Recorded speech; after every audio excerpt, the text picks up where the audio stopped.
By Mariana Gonzalez Marquez. Tepatitlan, Mexico, February 2, EFE. Tepatitlan resident Carmen Serratos uses the money sent by her brother in the United States to take care of their mother and make payments on land where her sibling plans to build a home when he moved back from Texas. For people in the surrounding Altos de Jalisco region, heading north of the border to earn money is a hallowed tradition. And all four of Serrano's brothers followed that well-worn path over the course of the last 3 decades, she told AFE.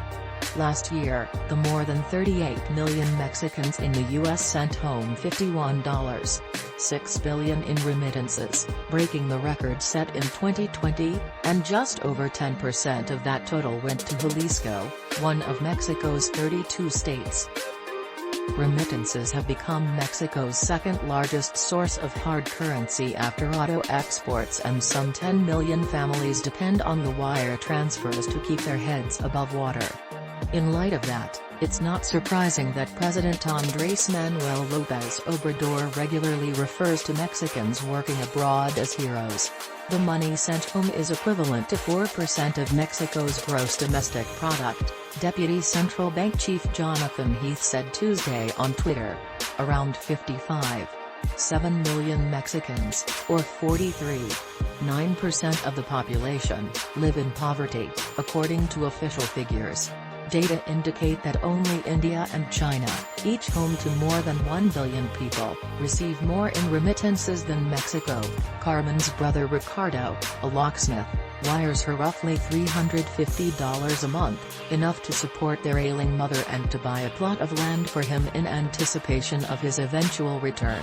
He left for there, like everybody who wants to get ahead, to have something, because you earn very little here, ca. Tepatitlan's Director of Economic Promotion, Oscar Lomeli Hernandez, told AFE that the pattern of immigration from the city has changed. While in the past, many left for the U.S. with no expectation they would come back, it is now more common for Tepatitlanos to go north for a few years with the goal of amassing enough money to pay debts, buy a home or start a small business. In these last few years, so-called migrant investment has ta.